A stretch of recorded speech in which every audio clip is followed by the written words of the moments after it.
I held the scroll between my hands and felt its edges catch against the calluses on my thumbs. The parchment was stiff, treated with preservative resin that made it smell faintly of incense and old blood. The blood was deliberate. Penitent scrolls were always inked in the condemned's own vital fluid, drawn 3 days before execution, when the body was still strong enough to produce sufficient volume, but weakened enough that resistance had become impossible. This one belonged to Captain Theron Vask, formerly of the 19th Expeditionary Fleet, captured during the Kolos Reach campaign and held in detention for 8 months while his confession was properly structured, witnessed, and sanctioned for final review. My role was to verify that the words matched approved formats, that the seals were intact, and that nothing within violated the doctrinal boundaries that separated acceptable penitence from irredeemable corruption.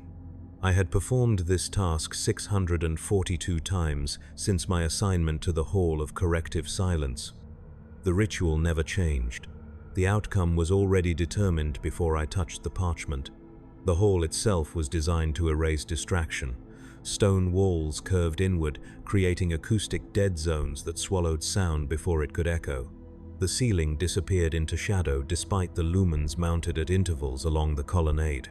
Servo-scribes occupied alcoves carved into the northern wall, their quills scratching in perfect rhythm, recording everything spoken aloud for secondary verification. The air tasted metallic from the censer braziers that burned continuously, releasing smoke that was supposed to purify thought and prevent the intrusion of unclean influence. I had stopped noticing the taste years ago. The chamber held 12 other confessor auditors, each seated at identical lecterns, each reviewing their own assigned scrolls. We did not speak to one another. Speech was unnecessary. The work was solitary even when performed in company. I broke the first seal. The wax was red, stamped with the aquila and countersigned by the detention chaplain who had overseen Vask's physical custody. The second seal was black, applied by the Ordo Hereticus liaison, who had cleared the confession for doctrinal content. The third seal was white, signifying that 3 independent witnesses had heard the confession spoken aloud and confirmed its accuracy against the written text. All 3 seals were intact. I noted this on my verification slate and began to read. The opening followed standard form. Vask identified himself by rank, name, and service history. He acknowledged his crimes without elaboration. He affirmed his understanding that execution was just and necessary. He expressed gratitude for the Emperor's mercy in allowing him the opportunity to confess before his soul was weighed. These phrases were expected. I had read them hundreds of times in dozens of variations.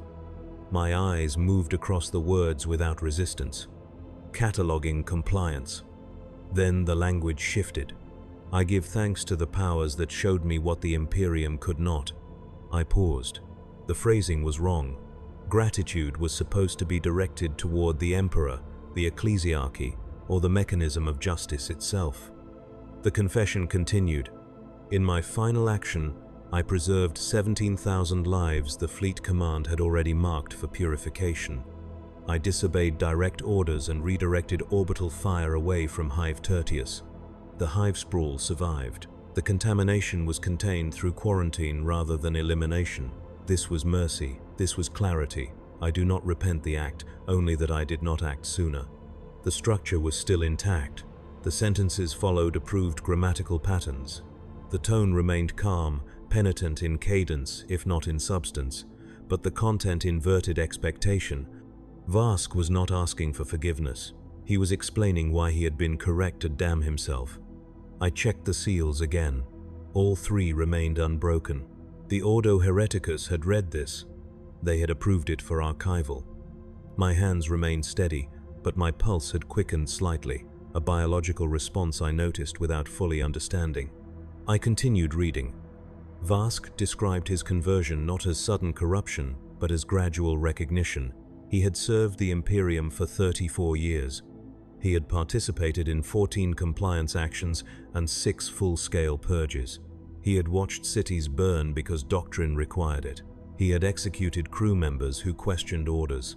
He had believed, without reservation, that the Emperor's will was absolute, and that deviation from it was the only true sin. Then he had been ordered to annihilate Hive Tertius, a sprawling settlement of 9 million souls, because a single cult cell had been discovered in its lower industrial sectors. Fleet Command estimated the cult's membership at 400 individuals. Contamination protocols mandated complete sterilization of the site. Vask had prepared the bombardment. He had aligned the targeting arrays. He had begun the firing sequence. Then he had stopped. I saw the geometry of it clearly. The confession read, "The Emperor's justice demanded 9 million deaths to eliminate 400 threats. The ratio was not mercy. It was not protection. It was erasure." I redirected the bombardment to the cult's known locations and implemented a quarantine cordon. All 400 cultists were eliminated through precision fire. The hive survived. No secondary contamination occurred. The operation succeeded by every tactical measure except the one that mattered. I had disobeyed the will of the Imperium. I had chosen life over doctrine. For this, I am grateful. Not to the Emperor, but to the forces that allowed me to see what I was commanded to ignore. The confession ended with a final affirmation. Vask accepted his execution. He did not plead. He did not recant. He thanked the powers of chaos for clarity and the Imperium for allowing him to speak before he died. The scroll concluded with the execution date, already passed. Vask had been burned 4 days ago. His body was ash. His name was already being expunged from fleet records. What remained was this document, approved and sealed, waiting for my certification that it met procedural standards. I should have flagged it. I should have marked it for secondary review or recommended its destruction under corruption containment protocols. Instead, I noted that all seals were intact, that the language structure was compliant, and that the confession had been properly witnessed. I signed my name at the bottom of the verification form. The servo-scribe in the alcove nearest my lectern recorded the action without pause. I placed the scroll in the archival container designated for completed reviews. It would be stored in the sub-vault beneath the cathedral fortress, catalogued by date and case number, preserved indefinitely unless specifically recalled for further examination. I did not expect it to be recalled. The Imperium did not revisit closed cases. Vask was dead. The confession was sealed. My role was complete. I did not feel corrupted. I did not feel tempted. I felt a faint, persistent unease that resembled the sensation of having forgotten something important, a task left incomplete despite knowing every step had been followed correctly.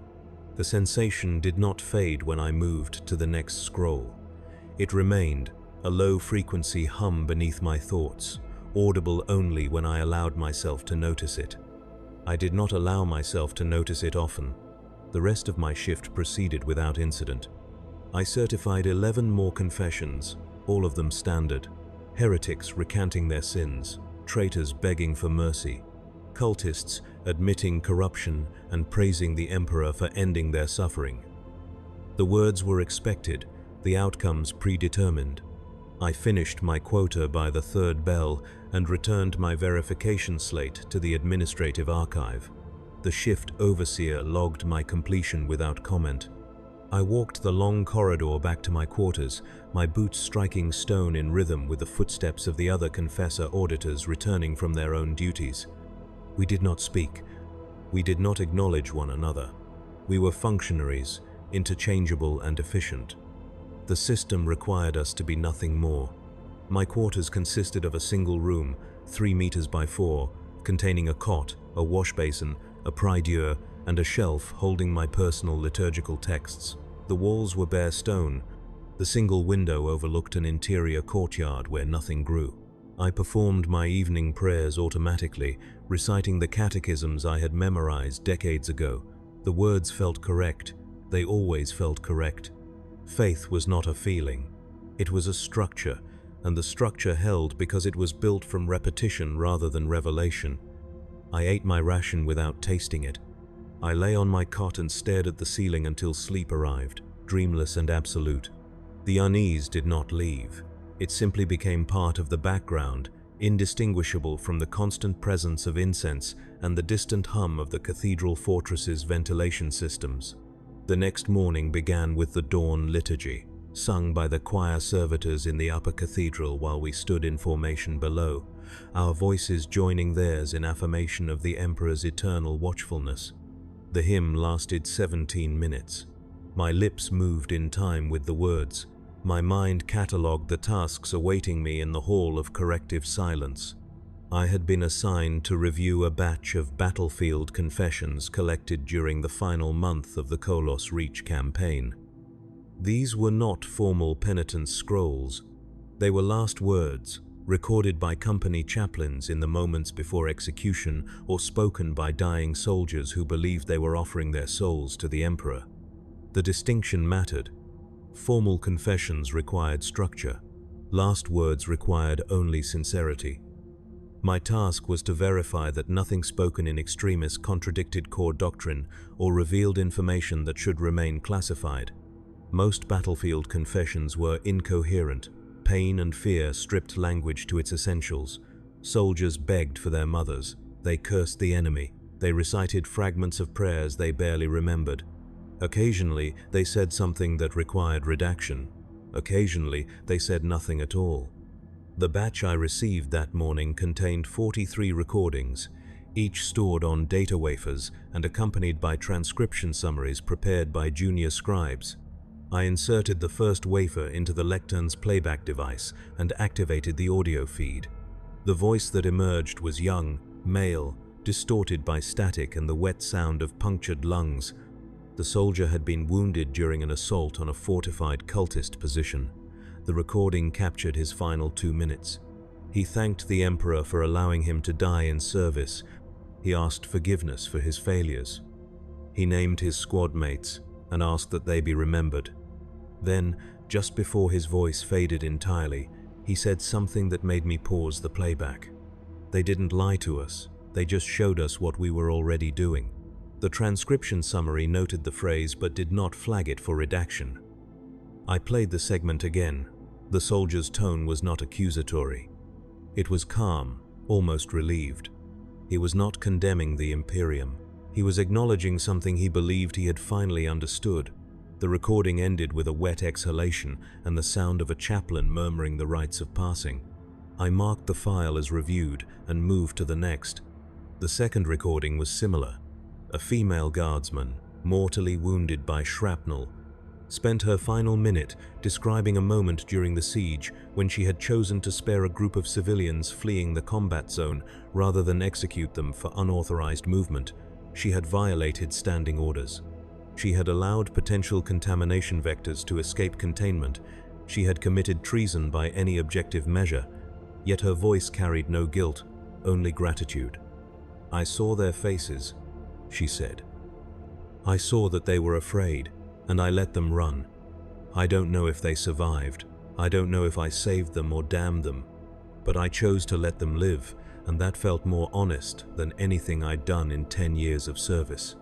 The transcription noted the deviation, but again, did not flag it. I checked the scribe's credentials. The summary had been prepared by a senior adept with 20 years of experience. They would have known to flag doctrinal violations. They had chosen not to.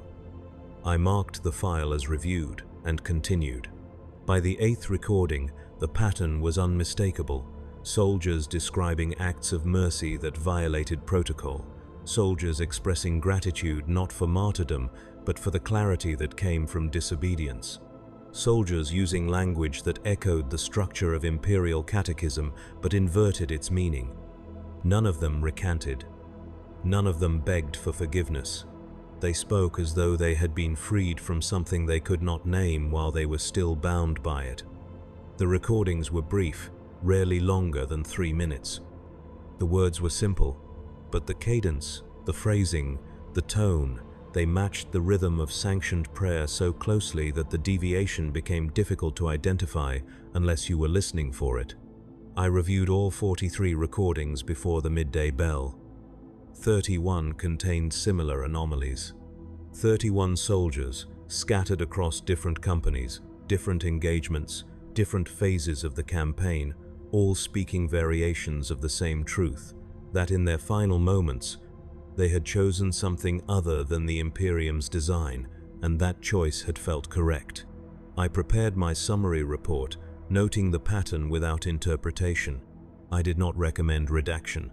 The recordings had already been cleared by field chaplains and company command. My role was verification, not judgment.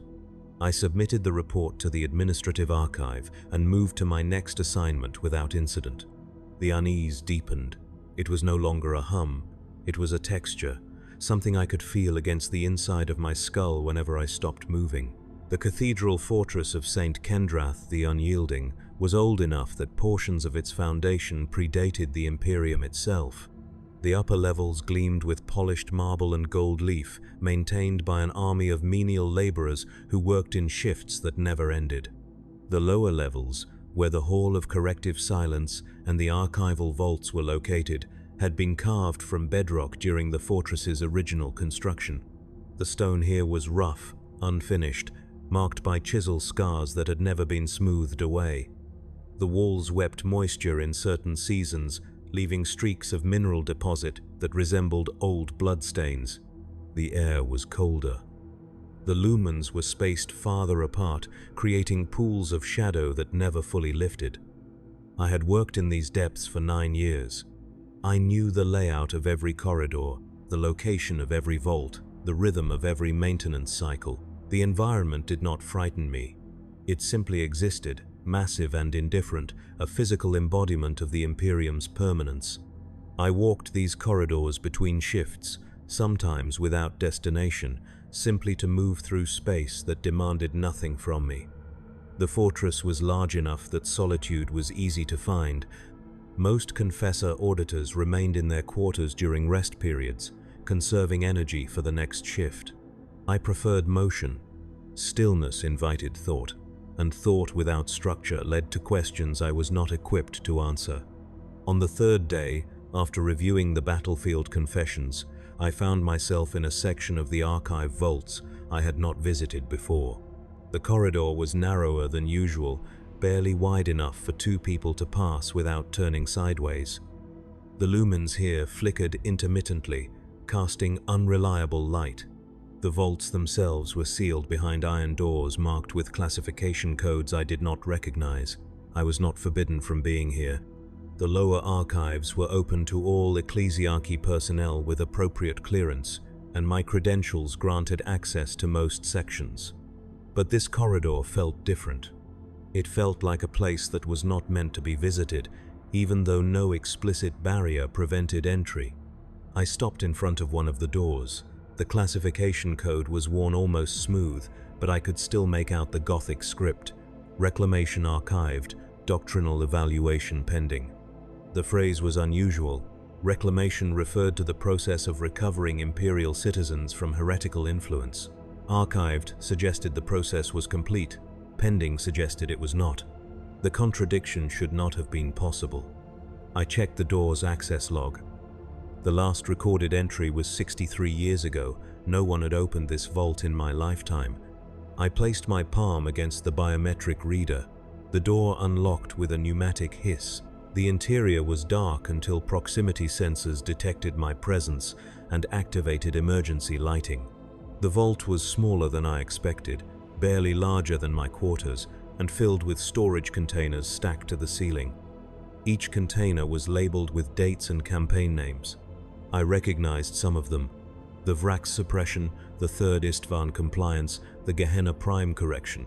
These were major Imperial operations, actions that had required decades of effort and incalculable loss of life.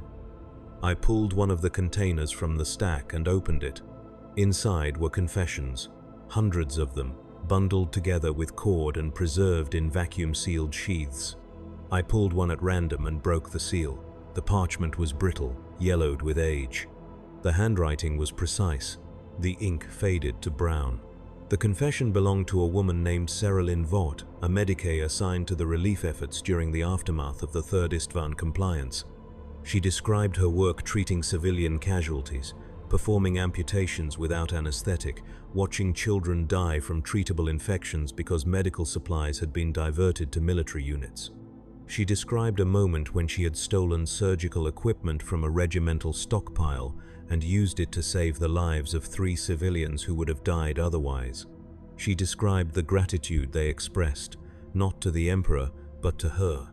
She described how that gratitude had felt more sacred than any prayer she had ever recited. She did not recant. She did not apologize.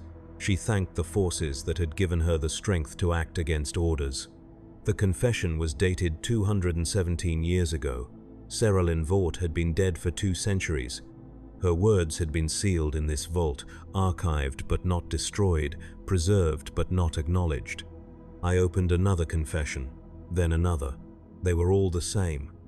Imperial servants describing moments when they had chosen mercy over doctrine, kindness over compliance, humanity over the machine. None of them recanted. None of them begged for forgiveness. They spoke with the calm certainty of people who had seen something true and could not unsee it, even as they were destroyed for it. The dates ranged across centuries. The campaigns were scattered across the Imperium. The voices were different, but the pattern was identical. I stood in that vault for over an hour, reading confessions that should not have existed. The Imperium did not preserve heresy. It erased it. These documents should have been burned the moment they were recorded.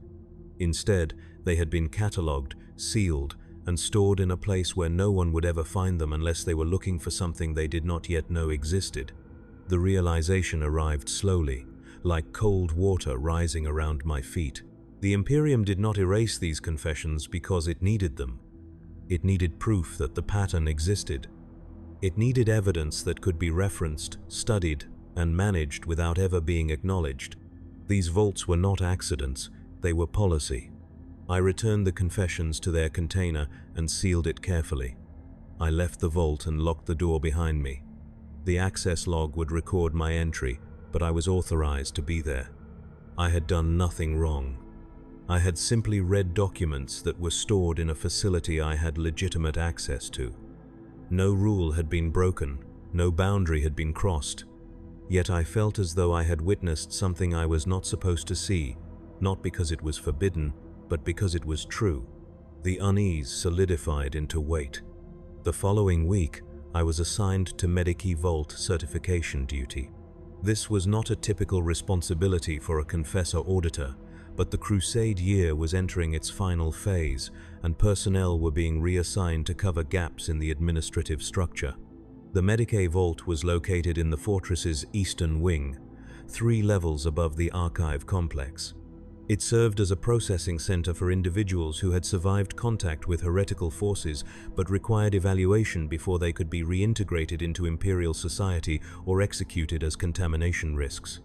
My role was to certify that each individual had been properly interviewed, examined, and categorized according to spiritual threat levels. The Medici staff handled the physical assessments. I verified the doctrinal compliance of the process itself. The vault was bright, almost painfully so after the dim corridors of the archive levels. White tiles covered every surface, lumens burned at maximum output, casting no shadows. The air smelled of antiseptic and burned skin. Processing stations lined the walls, each staffed by a Medici adept and an armed orderly. The individuals being processed sat or lay on examination tables, their bodies marked with temporary identification brands applied during initial triage. Some brands were Aquila symbols, indicating preliminary clearance. Others were 8-pointed stars, indicating presumed corruption. Both marks were applied with the same tool, heated to the same temperature, leaving the same burns. I observed the process from a raised platform that overlooked the main floor. Each individual was brought forward, examined, and questioned. The questions followed standardized formats. Have you witnessed heretical acts? Have you participated in forbidden rituals? Have you experienced thoughts or sensations that deviate from accepted imperial norms? The answers were recorded and evaluated according to rubrics I had reviewed during my initial briefing. Deviation from baseline responses triggered additional questioning. Persistent deviation triggered reclassification. Reclassification triggered execution. A woman was brought to one of the stations. She was middle-aged, thin, her hair burned away on one side of her head. The Medicae adept asked her the standard questions. She answered clearly, without hesitation. No, she had not witnessed heretical acts. No, she had not participated in rituals. Yes, she had experienced fear and confusion, but nothing that deviated from expected trauma responses. The adept prepared to apply the Aquila brand, indicating clearance for reintegration. Then the woman spoke again, unbidden. "Thank you for ending this." The adept paused. The orderly shifted slightly, hand moving closer to his weapon. I leaned forward, watching. The woman continued. "I was afraid for so long. I thought I was supposed to survive. I thought the Emperor wanted me to endure. But I understand now. You're ending the fear. That's mercy. That's what I needed." The adept did not respond. He completed the branding, pressing the Aquila into her shoulder until the skin hissed and blackened. The woman did not scream. She thanked him again. The adept made a notation on her file and gestured for the orderly to escort her to the next station. I checked my data slate. Her file had been reclassified. The Aquila brand had been applied, but her categorization had changed from clearance pending to acceptable loss. She would be executed within the hour. The system had functioned correctly. She had expressed gratitude for her own death, which indicated spiritual compromise, even if no overt heresy had been detected. The Imperium could not allow individuals who welcomed their own erasure to return to society. Such acceptance undermined the foundational terror that kept the Imperium stable. I watched 17 more individuals process that shift. 6 expressed similar sentiments. 4 thanked the Medicae staff for their efficiency. 2 described their relief at finally being released from the burden of survival. All 6 were reclassified. All 6 were marked for execution. None of them resisted. None of them seemed surprised.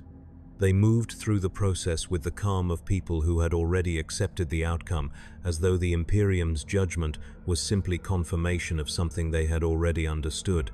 By the end of my shift, I had certified 143 cases. 89 individuals were cleared for reintegration.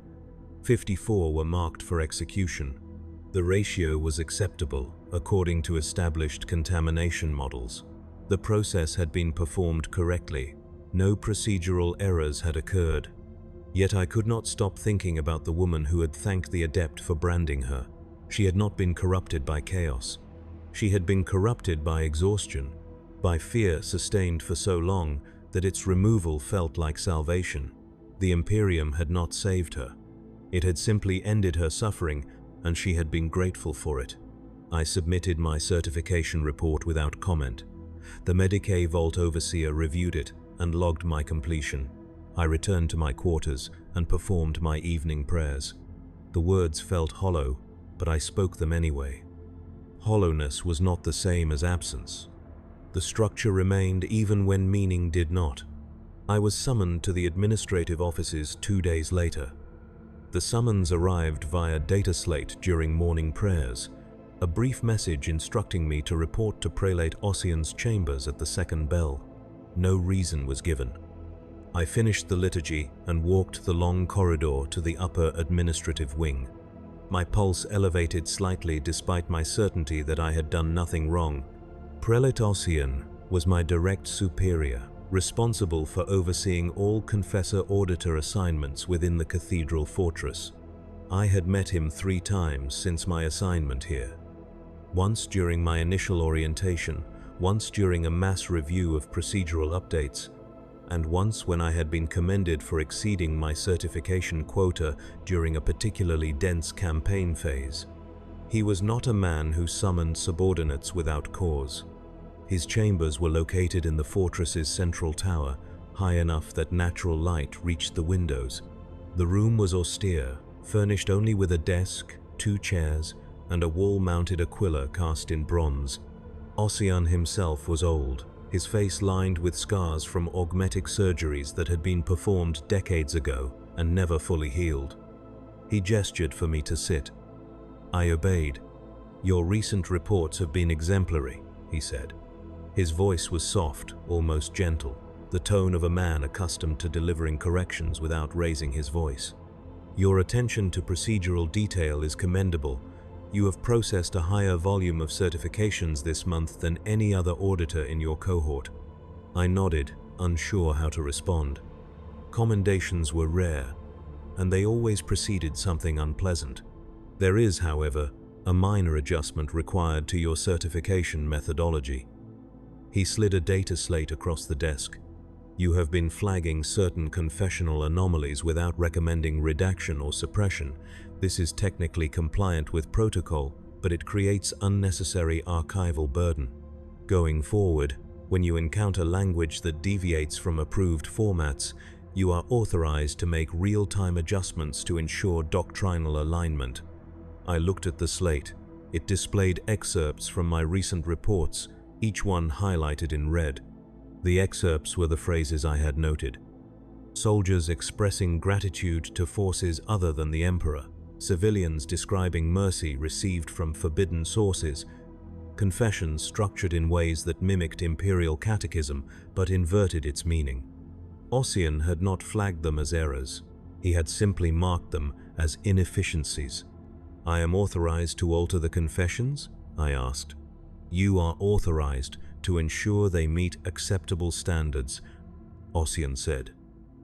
"The content remains the same. The language is simply refined to prevent misinterpretation." "This is not censorship, it is clarity." I understood. I was being instructed to rewrite the confessions, to smooth away the anomalies, to make the words say what they were supposed to say rather than what they actually said. The original content would be preserved in the raw data, but the official record, the version archived and referenced, would be sanitized. The truth would remain, buried beneath layers of adjustment, accessible only to those who knew to look for it. The Imperium did not erase evidence. It simply made it irrelevant. "I will comply," I said. Ossian smiled faintly. "I knew you would. You understand the value of order. That is why you were selected for this role." He dismissed me with a gesture. I left his chambers and walked back to the lower levels, the data slate heavy in my hands. The instructions were clear. The authorization was explicit. I had been given permission to alter truth in service of coherence. I would perform this task because I had been ordered to perform it. Compliance was the only response that made sense. Yet the weight in my hands felt heavier than parchment and circuitry. It felt like the accumulated mass of every confession I had ever read. Every word I had certified as correct, despite knowing it had been spoken by someone who was about to die for believing it. I returned to the Hall of Corrective Silence and began my next shift. The first confession I reviewed contained a phrase similar to those Ossian had flagged, a guardsman thanking the powers of chaos for showing him a truth the Imperium had hidden. I made the adjustment. I changed the powers of chaos to the Emperor's design. The sentence now read, "I thank the Emperor's design for showing me a truth I had failed to see." The meaning was inverted. The guardsman had been grateful for heresy. I had made him grateful for orthodoxy. The confession still ended with his execution. The outcome had not changed. Only the record had. I made 17 adjustments that shift. Each one took less than a minute. The work was simple, mechanical, indistinguishable from any other administrative correction. By the time the shift ended, I had erased 17 expressions of forbidden clarity and replaced them with sanctioned lies. The confessions were now acceptable. They would be archived without complication. The pattern would remain invisible to anyone who did not know to look for the raw data beneath the official record. I had become complicit. Not through belief, but through action. The distinction no longer mattered. The next 3 weeks proceeded without variation. I reviewed confessions, made adjustments, certified compliance. The anomalies continued to appear in the raw data. I continued to erase them from the official record. The work became routine. My hands moved across the data slate without hesitation. My mind catalogued the changes without reflection. I stopped noticing the weight.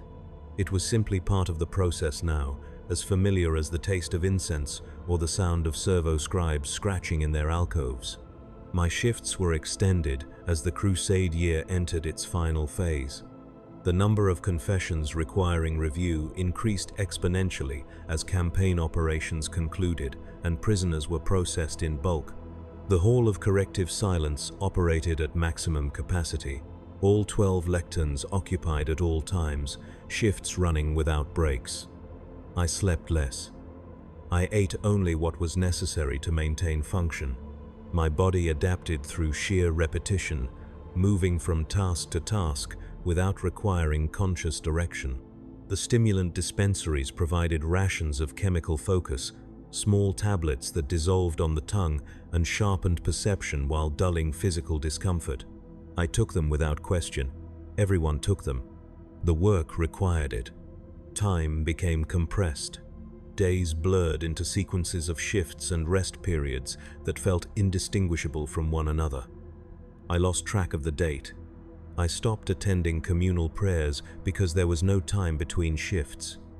I stopped walking the corridors because motion felt wasteful when stillness was faster. I existed in a narrowing space defined entirely by the lectern, the data slate, and the endless stream of confessions that required certification. The pattern continued, soldiers grateful for disobedience, civilians grateful for death, heretics grateful for clarity. I erased them all. I made them compliant. I certified them as correct. The system functioned because I functioned. Then the stimulants stopped working. Or perhaps I simply stopped feeling their effects. One morning, midway through a shift, I realized I had been staring at the same confession for over 10 minutes without reading it. My eyes were open. My hands held the data slate. But my mind had gone somewhere else, somewhere dark and silent where thought occurred without language. I forced myself to focus. The confession belonged to a junior officer who had refused an order to execute a group of civilian refugees discovered hiding in the ruins of a bombed-out settlement. The officer had allowed the refugees to escape and then reported his own failure to command. He had been executed 3 days later. His final words expressed no regret, only gratitude that he had acted in accordance with something he described as a mercy older than doctrine. I prepared to make the adjustment. My fingers moved to the input field. Then I stopped. The phrase echoed something I had read before, in one of the confessions stored in the reclamation vault. A mercy older than doctrine. I checked my personal notes, searching for the reference. I found it buried in a notation I had made weeks ago. Seralin Vought, the Medicae from the 3rd Istvan Compliance, had used the exact same phrase. 2 individuals, separated by 2 centuries, describing the same idea in the same words. The coincidence should have been impossible. Language evolved, dialects shifted, phrases fell out of use. Yet here was evidence of continuity across time, a thread connecting confessions that should have had no connection. I searched the database for similar phrases. The system returned 47 results. 47 confessions spanning 3 centuries, all containing variations of the same idea, that mercy existed independent of imperial doctrine, that it could be accessed through acts of disobedience, and that recognizing it brought clarity rather than corruption. The confessions came from different sectors, different campaigns, different individuals with no apparent connection to one another, yet the language was consistent. The phrasing was nearly identical. It was as though they were all drawing from the same source, reciting fragments of a catechism that had never been written down but had been transmitted nonetheless. I sat motionless, the data slate forgotten in my hands. The servo scribes continued scratching, the sensor braziers continued burning. The other confessor auditors continued their work, oblivious to the realization unfolding 3 meters away. I understood now, this was not random deviation. This was not isolated corruption. This was a pattern embedded so deeply within the Imperium's structure that it had become indistinguishable from the system itself. The confessions were not anomalies, they were evidence. Evidence that something else existed, something that moved through the Imperium like water through stone, invisible until you looked for the erosion it left behind. The unease became recognition. Recognition became certainty, and certainty became a weight that could not be lifted. I stopped making adjustments. I certified the confessions as they were, noting the anomalies without correcting them. No one questioned this. The raw data and the official record became identical again, as they had been before Ossian's instruction. I expected reprimand, I expected summons, I expected correction. None came. Either no one was reviewing my work closely enough to notice, or the decision to allow unadjusted confessions into the archive had been made at a level above my awareness. I did not know which possibility disturbed me more. My assignments changed. I was reassigned from battlefield confessions to execution chamber certifications. This was a different category of work, more ritualized, more formal. Execution chamber certifications required witnessing the final moments of condemned individuals and verifying that the rites of passing were performed correctly. I was not required to speak. I was not required to intervene. I was simply required to be present. A human witness to ensure the process remained sanctified rather than merely mechanical.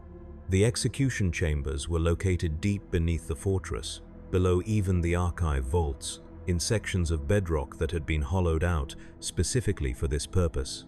The chambers were small, barely large enough to contain the execution frame and the witnessing alcove.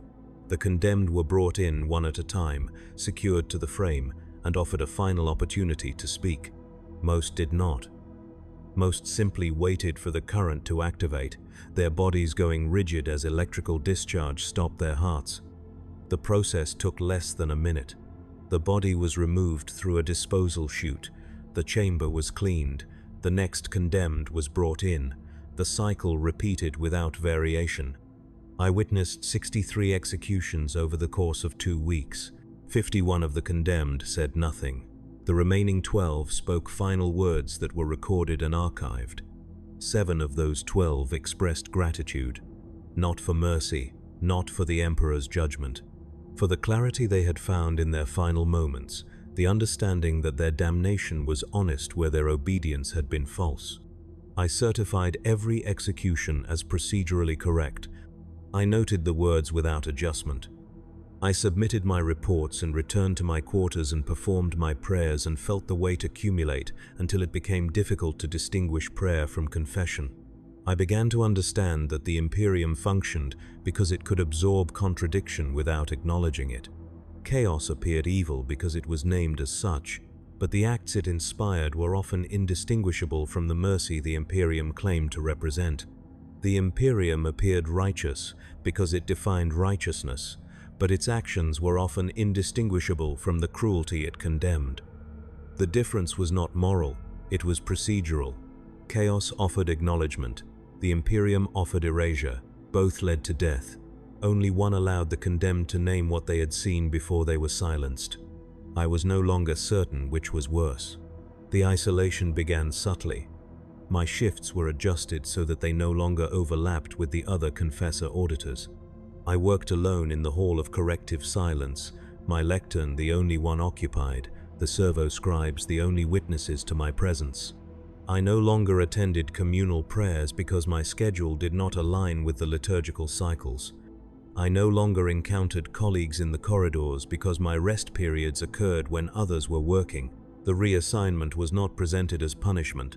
It was simply described as optimization, a way to maximize efficiency during the Crusade year's final phase. I accepted the explanation because I had no grounds to reject it. The work continued. The confessions continued. The pattern continued. I existed in a shrinking space defined by the lectern, the execution chambers, and my quarters. I spoke to no one. No one spoke to me. Communication occurred through data slates and official notifications. My body adapted to the rhythm of solitary labor, moving through the same actions with decreasing need for conscious thought. The stimulants were no longer sufficient. I began taking them at double the recommended dose. The chemical focus sharpened, but the exhaustion beneath it deepened.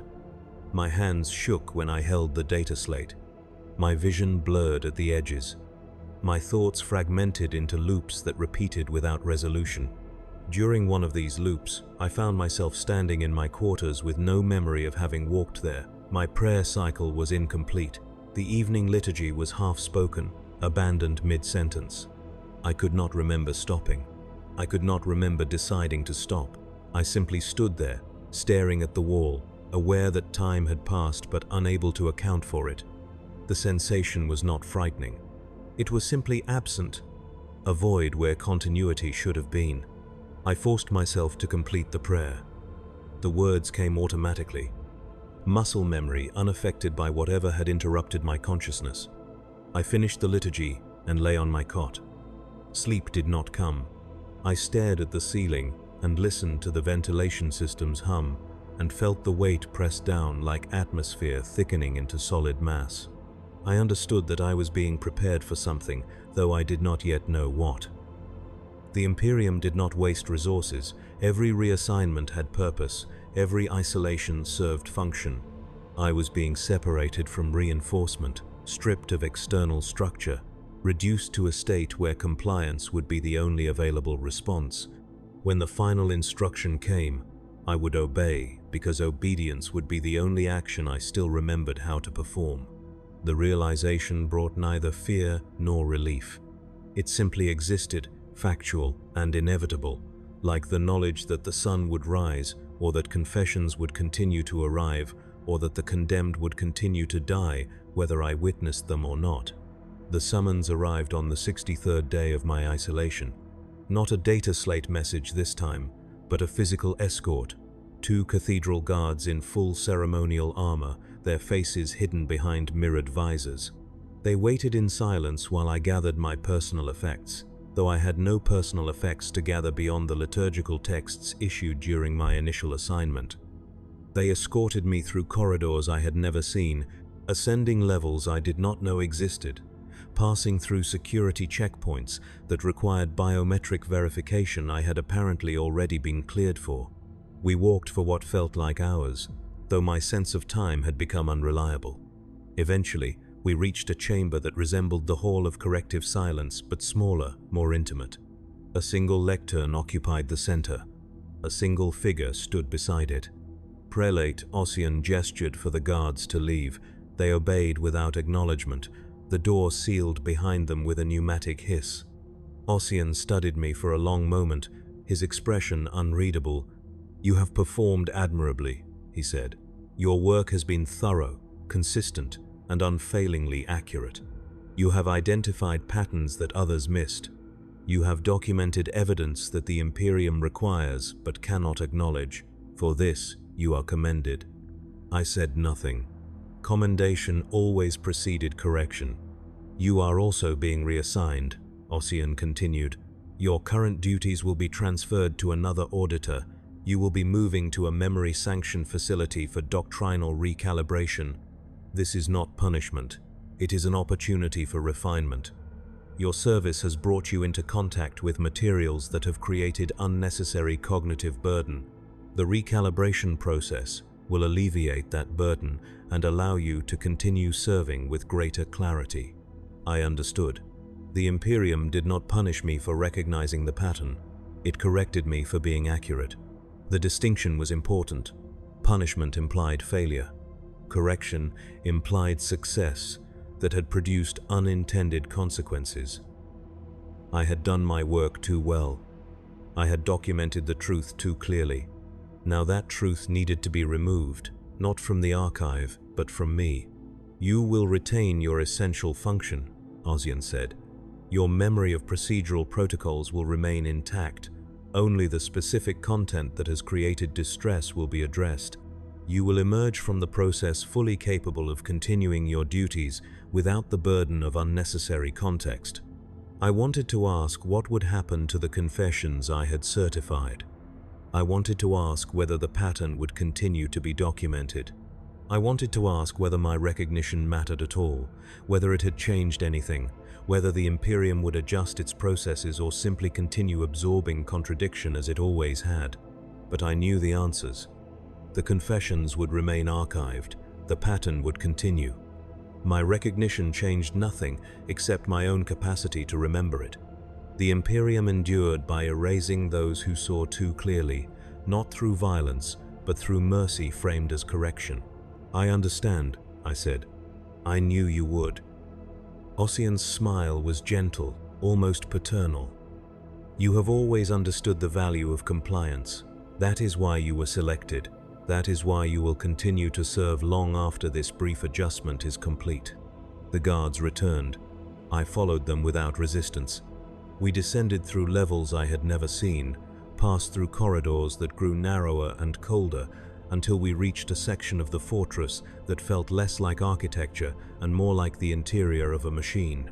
The memory sanction facility was sterile, white, illuminated by lumens that cast no shadows. Medicae adepts moved through the space with quiet efficiency, their movements synchronized like servo automata. I was led to a preparation chamber and instructed to remove my robes. I obeyed. The robes were folded and stored. I was given a plain smock, white and shapeless. I was instructed to sit. I obeyed. A Medicae adept approached, carrying a tray of instruments I did not recognize. They explained the process in calm, clinical terms: selective memory redaction through neural inhibitor application. Non-invasive, reversible if necessary, though reversal was rarely required. The procedure would target specific memory clusters associated with the confessional materials I had reviewed. Core identity, procedural knowledge, and doctrinal understanding would remain intact. Only the burden would be removed. Only the pattern would be forgotten. I was offered a choice. I could submit to the procedure voluntarily, or I could refuse and face total memory erasure. The distinction was important. Voluntary submission was mercy. Refusal was condemnation. The Imperium always offered choice, even when the alternatives were designed to produce only one possible outcome. "I submit," I said. The Medicae adept nodded. They prepared the instruments. They applied the neural inhibitors, small devices that adhered to my temples and the base of my skull. I felt pressure, then cold, then a sensation like falling backward through layers of darkness. I tried to hold on to something, some fragment of recognition, some proof that what I had seen was real. But memory is not solid, it is vapor, and vapor dissipates when pressure is applied. The last thing I remembered clearly was the woman in the Medicae vault thanking the adept for branding her, grateful for the ending of fear. Then even that faded into grey static. When I woke, I was in a recovery chamber. The inhibitors had been removed. My head ached faintly, a dull throb that felt distant and manageable. A Medicae adept asked me how I felt. I told them I felt fine. They asked me if I remembered why I was here. I told them I had been reassigned for doctrinal recalibration. They asked me if I remembered what had prompted the reassignment. I told them I did not. They marked something on a data slate and informed me that the procedure had been successful. I would be returned to my duties after a brief observation period. I spent 3 days in the observation ward. The time passed without incident. I ate. I slept. I performed abbreviated prayer cycles when instructed. I felt no distress. I felt no confusion. I felt only a faint absence, like the awareness of having forgotten something without being able to identify what it was. The Medicae staff assured me this was normal, a temporary side effect that would fade as my neural pathways stabilized. I believed them because I had no reason not to. On the 4th day, I was returned to the cathedral fortress. My quarters were exactly as I had left them. My robes were cleaned and waiting. My liturgical texts were arranged on the shelf in the order I preferred. I was assigned to a new shift in the Hall of Corrective Silence, reviewing confessions from a different campaign phase. The work was familiar. The routine was unchanged. I performed my duties without hesitation, certifying confessions, noting compliance, submitting reports. The servo scribes scratched in their alcoves. The censer braziers burned. The other confessor auditors worked in silence, indistinguishable from one another, interchangeable and efficient. I no longer felt the weight. I no longer felt the unease. I no longer felt anything except the quiet satisfaction of performing a task correctly, of serving a function that required precision rather than understanding. The confessions I reviewed contained the same words they had always contained. Heretics recanting, traitors begging, cultists admitting corruption. I certified them as correct and moved to the next without reflection. Sometimes, during the gaps between shifts, I found myself standing in corridors I did not remember walking to.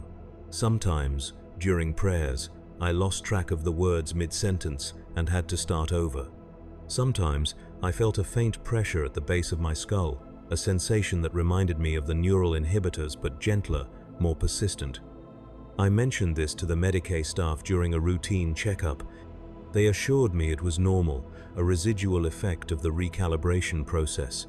They adjusted my stimulant dosage and recommended additional rest. I complied. The crusade year ended. The campaign concluded. The fortress returned to standard operational tempo.